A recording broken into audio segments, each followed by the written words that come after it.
Hello, everybody. It's me, Harry Waters from Renewable English, and welcome back to Activating Activism. We are on to episode number 2. How many times can I say 2 in 2 minutes? Quite a lot of times by the look of it. So, today we have a fantastic guest on our second ever episode. It's We've got Zaquia, who's coming in from Swop It Up. If you haven't already, have a look for them. Sorry, my apologies. I'm getting messages flying in at the moment, getting distracted. How terribly unprofessional of me. I'll ignore all of those and get right back to you guys. She will be here in just a moment. Hello there. We've got people saying hello. How are we today, everybody? Hope you're all well. We're just waiting for Zaquia to log in. We're going to talk all about Swop It Up. And as you know, with Activating Activism, we're looking at some of the ways that young people are trying to make a change with the environment, make a change with the climate crisis, and see what we can do to make an impact ourselves and the difference that we can also make, both on a personal level, but then of course as a collective as well. So I'm going to see if I can invite her to come and join the chat, come and say hello. Got a photographer joined as well here. Hi there, Danny Dog. Hello, hello, hello. How are you? Hello, I'm good. How are you? I'm very well, thank you. Sorry, I was just saying hello to people who were popping in the chat there, and I was trying to stay focused while I had a barrage of messages coming along. I didn't do very well. Thank you so much for joining us. I was just introducing you briefly there. I thought a better person to introduce you would probably be yourself. Yeah, sure. So I'm Zaquia, and I am the 18-year-old founder of an environmental initiative called Swop It Up, which essentially is a platform which allows young people to take action against climate change through clothing exchanges in secondary schools. And so students bring in their clothes that they no longer wear because they've grown out of them or their style has changed. And then they exchange those clothes for tokens, and then the tokens get exchanged for other clothes involved in the swap. And it's a way of not only allowing young people to take action against climate change, but also at the same time teaching them and educating them on the issue that is fast fashion, the environmental and the social issues that poses. Brilliant. You very succinct there. Absolutely fantastic. I love it. I'm a huge fan of clothes swaps. Being a very tall, very thin person, there aren't many people here in Spain who can swap with my clothes. So I tend to swap with other people and not get much in return. But you know, that's fine as long as it's going somewhere. But we do have a rapidly growing daughter who's 8 now and is also tall and thin like me. So she has a lot of friends with whom she can swap and stuff like that. I absolutely love the idea. I love this idea of pre-loved clothes, and what you say there about, you know, your taste in clothes changing. Of course they do, and particularly when you get to secondary school, you know, you you get your own taste then, don't you? You go from this is what mum and dad made me wear to what I can actually wear myself now. So it's absolutely brilliant. It's different to getting sort of hand-me-downs from siblings where you're kind of forced into what their style was. So you're still getting the experience of pre-loved clothes, but with the same experience of going into a shop and you get to kind of have a look around and choose the clothes that you want instead of just being given the clothes that you need to be wearing. And so it's really nice. And also, like you said about fast growing, that we're wearing clothes as children, as young people, and we're getting them and then we're growing out of them a couple of weeks later or a couple of months later. And so we're constantly going through clothes, and the most sustainable thing to do in terms of clothing is just keep using what we've already got. But when you're growing, you can't just keep wearing what's in your wardrobe because it doesn't fit anymore. And so the best thing to do is to make sure that those who it does fit has access to it, and then you can then wear the clothes that no longer fit other people. That's one really good thing I have to say about the ridiculously long summers and hot summers we have here in Spain is obviously my she's got my genes. She's growing very fast. Soon she'll be wearing my jeans, to be honest. But so she wears a lot of shorts. So that's one really good thing. That's something you can't really grow out of as easily. They just get a bit shorter. So that's one good thing.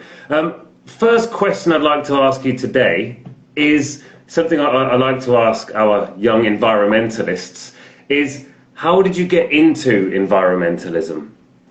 Well, I've always been kind of interested in it and understood that it's there, that climate change is a thing, global warming. I have always been very conscious of it since I would say I was like 10 or 11. And it wasn't really until the 2018 IPCC report that came out that that's when my mindset changed from change needs to happen to I need to be the one that makes change happen, to whatever degree that I can do that. And so that was kind of the pivot moment for me, really. And that was actually also where the idea for Swop Up started to come along from. It's such a lovely idea. I really like it. I love going second-hand shopping, you see, as well. So, you know, I go to a lot of charity shops and stuff like that. There aren't that many available here in Spain, but wherever there are, I'm in there straight away. So that idea of having the kind of swap shop thing, it's just, I don't know, it's such a fantastic plan. I'd love it if it would come over here to Spain, to be honest. So how did you start it? How did it come about? How did you make it happen? Well, like I said about that IPCC report coming out, that same time that came out, we were actually on a holiday in Italy, and we went to these markets, which were pre-loved clothes markets, and that's kind of the idea of the environment being very much on my mind at that time, but also the idea of clothes being there. So there were two things that were very on my mind, and I've always been really interested in fashion.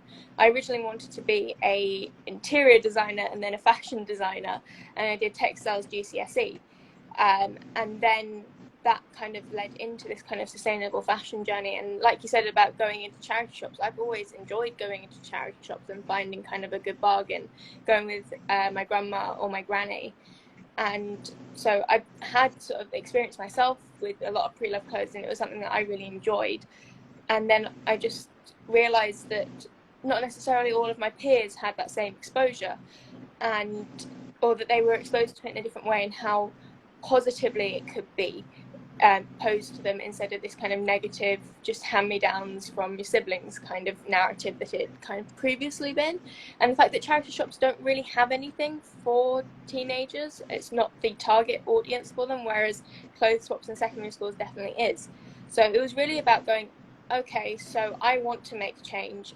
Oh, this is something that I can do. And while I was on holiday, me and my mum were soundboarding this idea of the clothes exchange at school. So we were discussing it together, and it was a really nice way of me kind of not getting to the first hurdle and then just stopping because I didn't know what to do. She was testing me, going, what if you encounter this thing? Have you thought about this? And it was just really nice to have a supportive parent who I know I'm really lucky to have this, where I could just have this sounding board and discuss it. And so that holiday was where kind of the idea of clothing exchange at schools was born. And then I took it to school, and after some back and forth of eventually getting them to agree to it, we kind of got a team of students together to fully flesh out, come up with a name. I didn't have a name at the time. I was just like, this is the concept. And then came up with the original logo, which has since changed, and then also the token system and how kind of the fundamentals of how it works. And so that was kind of the journey. And then we had the pilot event was the 11th of February, and I remember what date it was because it's the day before my birthday. That's a good birthday present, isn't it? Exactly. So it's just like I can remember it very easily, and it's quite, that was kind of the story of it, from conception of an idea to making it an actual thing that's happened. And we've grown to be in 3 schools actively in London, and then we actually had 7 more signed up, so 10 in total signed up just before lockdown happened. And then it's been a little bit tricky to be swapping clothes in schools when schools have been shut, or the only thing that they're focusing on is delivering their lessons because of COVID. So we actually pivoted during the lockdown, the first lockdown, and then in October we launched a program which we call the Creators Program, which is all about educating young people about different environmental issues, focusing on fast fashion, and then them using creative outlets such as Instagram posts, art pieces, videos, whatever they want to kind of be creating, and using that to educate other people on the issues that they have found. So it's all about young people educating other young people. And then we've got 100 creators on that program at the moment, and it is DAV certified. Wow. So people can be doing their DAV volunteering with us, and so that's kind of the journey that we've been on, and hopefully in September we'll be starting again with the clothing swaps in schools. Yeah, I can understand how, swapping clothes and pandemics don't really go, well, I was going to say hand in hand there, but hands don't go in hands either when it comes to pandemics, I guess. It's what I love to see with it tends to be with young activists, and often young female activists, I have to say. I don't know why it's the case, but it's such a huge spread of people, I know. But a large percentage of them are young activists, are female activists. And my daughter's one of them as well. I love this idea of young people educating other young people. It's such a great role model for young kids to have. My daughter, for example, is a member of the Kids Against Plastic Club. You can see the sign she made behind me there. Sign behind you. She absolutely loves those guys, and I could sit there and I can talk to her all day long with the most creative, fun lesson you ever see in your life. I can spend hours creating these ideas. And she'll pay very little attention to them. But as soon as somebody kind of similar to her age or a bit older than her kind of has these ideas, suddenly she pays more attention to it. And this idea of educating young people, educating other young people is fantastic. Something that I think there needs to be an awful lot more of. You mentioned your volunteers there. So what age range are your volunteers, and what do you have to do to become a volunteer?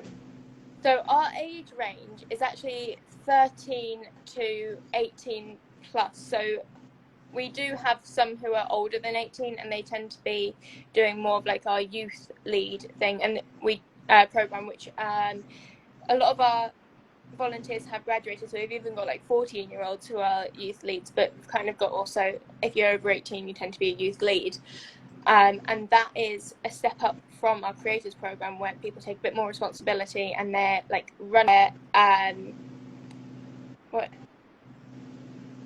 they're running a podcast, they're like assessing pieces of like work that other people are doing, and there's all of these different things that they've just taken on this extra bit of responsibility, and it's a really nice atmosphere to kind of see, and kind of the next step up from, you can be a creator if you want, and we want to have as many creators as possible. But yeah, I think our youngest was 12 when they joined, but we have to, just for specific people, we will say yes if you get your parental permission. We have a different parental permission that we have to do for younger kids, but from 13 it's less paperwork, so we tend to just say 13 to 18, but we are open on a case-by-case basis for under 13s.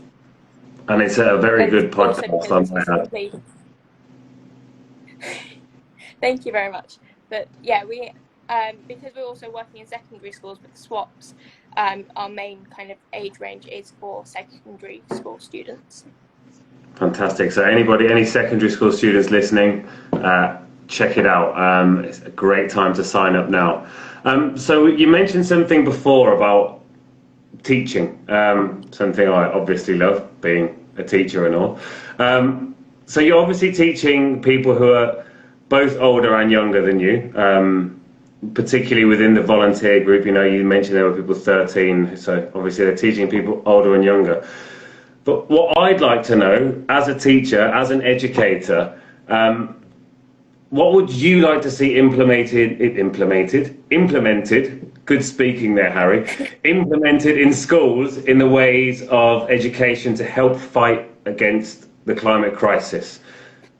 So I actually last year was volunteering for a campaign called Teach the Future, which is specifically to do with climate education on the English curriculum.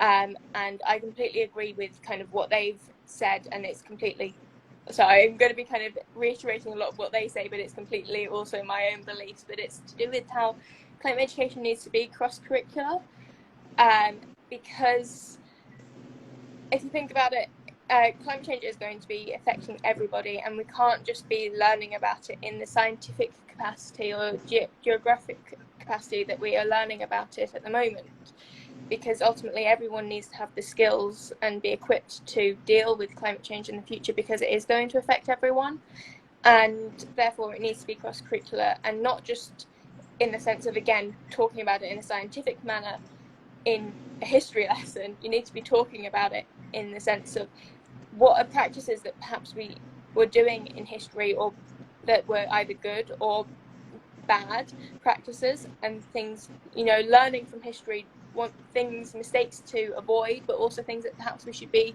bringing back and adopting again. So that's an example for history, is looking back at old practices. In, say, computer science, looking at, you know, the carbon footprint of streaming a TV show, and or the other kind of, that's just one example of many other things that you could do within computer science, and there's just numerous things that you can be doing in so many different subjects. I could go on for ages, but I'm not going to go on. And it does just need to be cross-curricular, because at the end of the day, everyone is going to be affected, and so we all need to be equipped to deal with it. And so, yeah, the thing that we need to be seeing in the curriculum is that it is cross-curricular. It's not that we need to be specifically learning about one thing, we need to be learning about how it affects everyone. That is, I'm trying to find a way to agree more, but I literally can't. Something I've found as a teacher, so I teach English, not English literature or language, I teach English as a foreign language, and I have done for 15 years. Well, Harry, you don't look old enough. It's true, I am old enough. Thanks for saying that, though. So yeah, it's been 15 years, and this is something I talk about quite often. One of the inspirations behind Renewable English was the fact that, you know, you can look in any textbook and there will be a unit on climate change, and that will not be anything particularly appealing for a start. It won't be showing what we can do to fight climate change. It won't show you any of that. It will have all the negatives. It will have all the horrible things. It'll have all the terrible things that are going to happen. So students get to that unit and just go, oh, climate change. Oh. So what I've tried to do with Renewable English, with the first season especially, the first series, was look at all the different units within a textbook. So when you're teaching English, you know, you have the home, you have animals, you have food, you have fashion. So you look at all these different areas within it. And I've tried to look at, you know, what we can do to kind of limit our impact on the planet as a first step, and then what else we can do, you know, as a collective to try and make a difference of the, you know, in general of the effect on the planet. So yeah, it needs to be, as you say, cross-curricular. It can't just be in science. You know, you can't just be, okay, like even something I like to do with all of my students, I kind of like to try and integrate all these other subjects into English. And I do quite a lot of maths with it. So particularly with plastics, you know, it's obvious how much I don't like plastic. You know, I get students to go home and like count their recycling and like make graphs, and then they can compare it the week after. And you know, these are all things that are so easy to integrate into these different subjects. So, as I said, I can't find a way to agree with you anymore about that. I just said it in a really long way. I think we also need to kind of make it more hands-on experience as well. because students are more likely to tune out if they're not physically getting involved in something. And so by schools supporting programs like Swop It Up and other programs as well, where it is a very hands-on experience of actually taking action, that is another way Clever schools. Plastic Clever Schools as well is just a really good way of getting students invested in it in a way that they've got that emotional investment as well. Yeah, that's something I'm trying to do at the moment, actually, with one of the recent posts I put out on Instagram was 5 ways to plant the seeds of environmentalism. You know, because if people aren't interested in the planet, then they're not going to be interested in the climate crisis. It's just not going to be appealing to them. So, you know, I've got a few ideas out there to just kind of get the ball rolling, as it were. Now, I think it's brilliant what you're doing. I love it. I think it's brilliant what other young activists are doing as well. I think it's inspirational. It's incredible to see that you know, it's not just the things that we're doing at home. I know it often starts at home. That's a great place for it to start, with switching off your lights and all of that. But, you know, taking it to a more collective thing and spreading the word. Now, there's one thing that really bugs me quite a lot.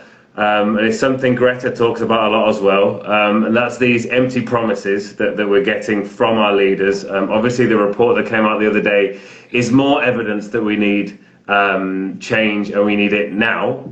We don't need it soon. And you know, the next series of Renewable English is about the SDGs, and you know, all these targets for 2030. You know, we're going to achieve that. Okay, maybe, possibly not. More than likely not. How about we have targets? Exactly. How about we have targets for, I don't know, September 2021? What's your target for then? What can we do to make our leaders stand up and take notice?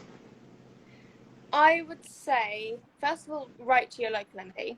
That is like the first easiest step you can take, and there's plenty of also petitions that you can sign, and the more signatures on petitions that there are, the more impact that they're going to have. And it takes barely any time to sign a petition, so I would recommend signing petitions, writing to your MP. Often when it comes to writing to your MP, it can be correlated to a specific campaign, or you can find sort of ready drafted emails that you can send to them, but they do have to respond to you. I know in the UK they have to respond to you, so first of all, try doing that. The other thing as well, when trying to talk to leaders, I would say, is to be very specific with your asks. Don't just say to them, fix climate change, because that doesn't give them something specific to focus on. Give them something, a very tangible thing that they can do. Ask them to please, this law is going to be coming up, or this thing is going to be coming up in the House of Commons. Please, can you make sure that you know that your constituents want you to vote in this direction for it, and that, you know, we want to be seeing this legislation on, there's the extended producer responsibility scheme that is coming out, which is to do with plastic packaging on things, which is great. And in terms of fast fashion, it's going to be affecting plastic packaging on fashion garments, but that extended producer responsibility should go towards the actual garments themselves in the first place. So asking them to, what they've done for the plastic side of things, can they please do something for that on fashion? Find the thing that you want to focus on. I'm not saying you have to do this thing on fashion, but that's my example because my background is in fast fashion. So it's about finding those tangible things that they can actually make a difference on, rather than just saying we want change, which, whilst it's good in one side of things, it's not going to really get us anywhere if we don't ask for the specifics that we want them to tackle. Yeah, I mean, here in the EU, it's horrible saying that out loud. So there's been a ban on single-use plastics, and it was introduced a couple of years ago, and all the things that were going to be banned. And as it got closer to the kind of banning, they were like, well, actually, we're not going to ban plastic bags. We're going to put a higher charge on them. It's like, so supermarkets make more money out of the plastic bags. Very intense. It's like, ban them and make people use one of the cardboard boxes that they've had deliveries from there that day. It's not, it's not a difficult thing to do. So it's something I've been picking up on as I go around, and like different cafes and so on and so forth are still using, plastic cups. They're using plastic straws, plastic coffee stirrers, and it's just like, that's illegal. You're not allowed to do that. And then they said, actually, we have a year to use our full supply of them. So this ban that wasn't really mentioned much of anyway, it's kind of brushed under the carpet here in Spain especially. It wasn't a ban in the first place. It was a kind of a winding up order to slowly reduce the amount of single-use plastic. And it really frustrates me that, people want change. People don't want to see bananas wrapped in plastic. But when they go to the supermarket, a lot of people, they're the only bananas there. And the only fruit their kid eats is bananas. So they're going to buy them anyway. Like, it's things like that that need to just be eradicated. So yeah, these petitions, writing letters to our MPs, these are also great things we can do as teachers in our classes.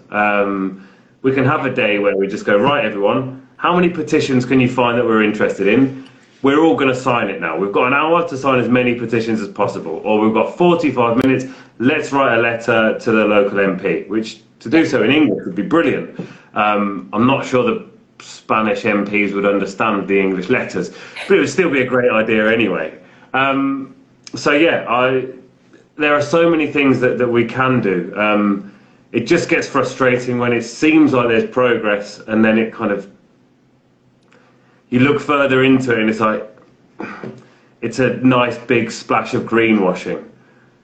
Yeah, it is. And greenwashing is something that I find it's really difficult to navigate. And so often you'll see a big slogan, you go, oh yes, that's eco-friendly, that thing, oh yes, they're doing something great. And then you have to think about it for a minute and go, oh, maybe it's not. Oh no, if you think about it in a bit more detail, then they're just trying to get me to buy more stuff, or they're just trying to get me to think that they're doing something good for the environment. And whilst the little steps and little changes are really important, we can't lose focus of the main end goal. We need to be going, yes, that is a good first step, but there's plenty more we can be doing, not going, that is the first and only step. And it's kind of this, both going, yes, well done for doing that, but also holding companies, governments, whoever it is, accountable, saying you still have a long way to go. Yeah, I think the most recent one that ground my gears, that really irritated me recently, was there was a vegan Kit Kat was released, and it was plastered everywhere. Look at how great Nestle are for this vegan Kit Kat, and it's like, are you joking? Are you joking me right now? Let's have a look at all the human rights atrocities they've just completely ignored and brushed under the. But anyway, this is a rant for a different day. I don't want to go down that alley right now, because Kit Kats annoy me as well. I used to really like them. They tasted great, but then we watched in geography the sort of campaign that Iceland, was it Greenpeace, were doing, to do with the palm oil in Kit Kats, and that really scared me. And so it is difficult. It's really difficult to navigate where things like palm oil comes from, and then sustainable sources of it, because it seems to be in everything. And there's sustainable sources and unsustainable sources, but then there's also not much regulation on how sustainable it is. The palm oil thing. And environmentalists find it difficult to navigate. So I think one of the things we need to be seeing is more transparency. That's not the be all and end all for sustainability, but it's a good step, is transparency, because it means that as practices and products become more sustainable, we are going to actually start to trust where those come from, especially if companies are very transparent in the first place and go, yeah, this is where it comes from. We know it's not great. We are trying to work on that. Please bear with us while we work on that. And then they actually put in the changes, and we see through their chain, that they have actually made positive change, and that we can trust it. And obviously we're not always going to be able to 100% trust everything, but it's a really good first step is to see increased transparency. Fantastic. It's a good first step and it's a good last step for this interview. And if there's anything else you'd like to share with us, anything else you'd like to say? Well, other than go support Swap It Up and that should surely go without saying. Sign up on our website, follow us on our Instagram, because that's where lots of our creators stuff goes up on our Instagram, and we want to get the word out as much as possible. And it's all about, like I said, educating young people, and educating not only young people, educating everyone, but obviously our target audience is young people, and so the more support that we get, the better. Go listen to our podcast as well. Yes, do listen to the podcast. It's very good, by the way. It is very good. I'm very proud of them. The two hosts are only 14 and 15. Oh really? They're very good. Yeah.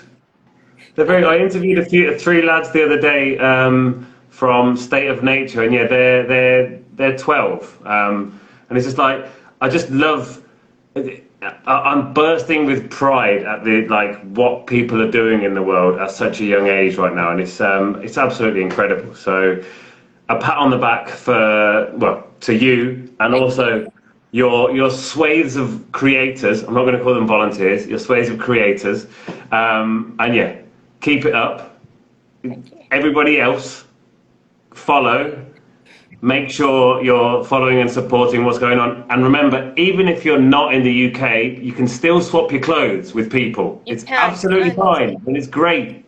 And our plan is to grow, nationally, and then we're also looking at going international. There's no reason why we can't go international with Swap It Up. So, yeah, that is kind of our plan going forward. I'm ready. I'm ready here in Spain. If you ever need a hand, I'm here for you. Brilliant. Thank you. It's been an absolute pleasure. Thank you so much. Enjoy the rest of, August. I'm not going to enjoy it here because it's going to be 46 degrees tomorrow. Ooh. No. See, that's climate change for you. It really is. I'll be able to take this off in a minute though. That'll be refreshing. I need a haircut. So, I say a haircut, I'm bald, but it's getting a bit long. So, yeah. Thank you so much again for your time. Thank you. I'll be seeing you, certainly, through the wonders of the internet. And yeah, keep up the wonderful work. Thank you very much. Thank you again for having me. Thanks. Thank you so much. Bye-bye.